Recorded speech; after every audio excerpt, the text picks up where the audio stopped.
रुकिए, आज हम एक ऐसी घटना से शुरू करते हैं जो शायद आपने खबरों में देखी हो। नर्मदा नदी में 11,000 लीटर दूध बहाया गया।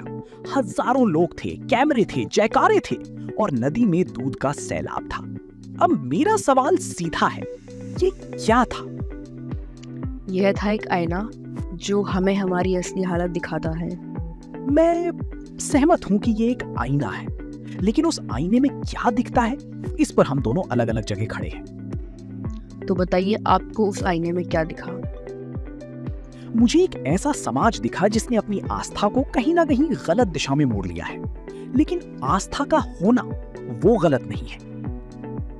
और मुझे दिखा 11,000 लीटर दूध, बस वही। उसके पीछे कोई सोच नहीं, कोई सवाल नहीं, कोई तर्क नहीं, सिर्फ भीड़, और भीड़ के साथ बह जाने की आदत। देखिए, ये इतना सरल नहीं है। क्यों नहीं? 11,000 लीटर दूध है। मैं आपसे पूछती हूँ, उस दूध से कितने बच्चों का पेट भर सकता था? एक दिन के लिए नहीं, हफ्तों के लिए। ये सवाल जरूरी है, लेकिन आप श्रद्धा की भावना को पूरी तरह नजरअंदाज कर रही हैं। मैं श्रद्धा को नजरअंदाज नहीं कर रही, मैं यह पूछ रही हूँ कि वो श्रद्धा गई कहाँ?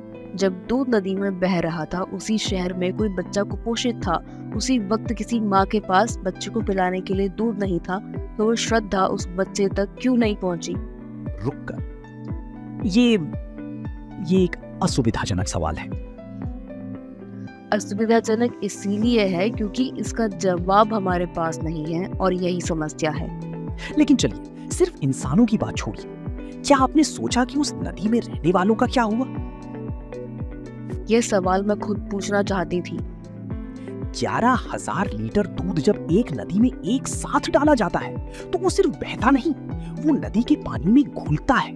और दूध में होता है फैट, प्रोटीन, लैक्टोज। ये सब जब पानी में जाता है तो बैक्टीरिया उसे तोड़ने लगते हैं। और इस प्रोसेस में क्या होता है? पानी में से ऑक्सीजन खिंच जाती है, डिसॉल्व्ड ऑक्सीजन, जो हर मछली, हर कछुआ, हर जलीय जीव की सांस है, वो घटने लगती है। और जब ऑक्सीजन नहीं रहती तो क्या होता है? मछलियां मरती हैं, ऊपर आकर तड़पती हैं। सिर्फ मछलियां नहीं, पूरा इकोसिस्टम हिल जाता है। छोटे कीड़े, घोंघे, पानी के पौधे सब प्रभावित होते हैं। और नर्मदा कोई साधारण नदी नहीं है, वहां घड़ियाल हैं, डॉल्फिन हैं, जो पहले से एंडेंजर्ड है। यानी जिस नदी को हम माँ कहते हैं, जिसकी पूजा करने के लिए यह दूध बहाया गया, उसी माँ की सांसें हमने घोट दी। ये विरोधाभास बहुत गहरा है। विरोधाभास? यह तो त्रासदी है। हम नदी की पूजा करने गए थे और हमने उसे जहर दे दिया, और किसी को पता भी नहीं चला। किसी ने सोचा ही नहीं कि दूध और नदी का यह मेल साइंस की नजर से क्या करेगा। और यही वो जगह है जहां अंधविश्वास सबसे ज्यादा खतरनाक हो जाता है, जब नुकसान दिखता नहीं क्योंकि आंखें बंद हैं। बिल्कुल। और सोचिए, यह इकलौती घटना नहीं। हर साल गणेश विसर्जन में प्लास्टर ऑफ पेरिस की मूर्तियां नदियों में जाती हैं। हर साल नदियों में केमिकल, रंग, फूल, दिए, सब कुछ। और हम कहते हैं यह तो परंपरा है। परंपरा, यही शब्द सबसे बड़ा हथियार बन गया है सोचने से बचने का। एग्जैक्टली। जब कोई बच्चा पूछता है, पापा दूध नदी में क्यों डाल रहे हो, तो क्या जवाब मिलता है? बस यही परंपरा है, चुप रहो। और उसी पल उस बच्चे के दिमाग में एक ताला लग जाता है। वो सीख जाता है धर्म के सामने सवाल नहीं पूछते। और जब वो बड़ा होगा, वो भी अपने बच्चों को यही सिखाएगा। यह वायरस है, पीढ़ी दर पीढ़ी। लेकिन रुकिए, इसके लिए जिम्मेदार कौन है? धर्म या वो इंसानी आलस्य जो सोचने से बचता है? दोनों एक दूसरे को खाद देते हैं, और उसका नतीजा नर्मदा में तड़पती मछलियां, कुपोषित बच्चे, और एक समाज जो खुद को बहुत धार्मिक समझता है, लेकिन जिसने न इंसान का भला किया, न नदी का। ये बात कठोर है, लेकिन झूठी नहीं। और सबसे दर्दनाक बात यह है, उन हजारों लोगों में से कई गरीब थे जिनके घर में खुद दूध नहीं था। फिर भी उन्होंने दिया, क्योंकि उनको लगा शायद इससे चमत्कार होगा, नौकरी मिलेगी, बच्चा ठीक होगा। और किसी ने उन्हें ये नहीं बताया कि नदी नौकरी नहीं देती, दूध बहाने से बच्चा ठीक नहीं होता। यह शोषण है, उनकी मजबूरी का, उनके डर का। शोषण, बड़ा शब्द है। सच्चा शब्द है। कौन फायदे में था उस दिन?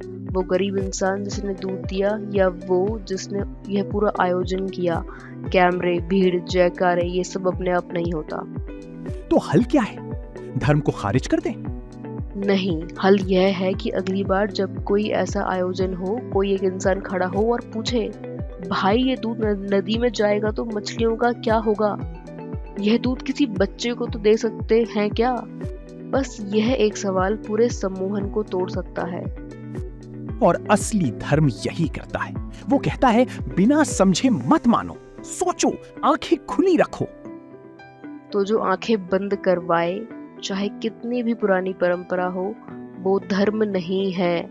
वो एक जहर है जो इंसान को भी नुकसान पहुंचाता है और नदी को भी।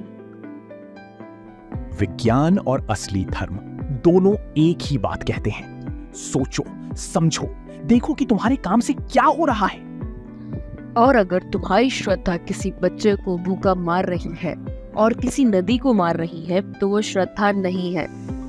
तो अगली बार जब आप किसी धार्मिक भीड़ में हो, एक पल रुकिए और वो सवाल पूछिए, इससे किसका भला हो रहा है, इंसान का, नदी का, या सिर्फ भीड़ का? वो एक सवाल आपको और आपकी समाज को बदल सकता है। सुनते रहिए और सोचते रहिए।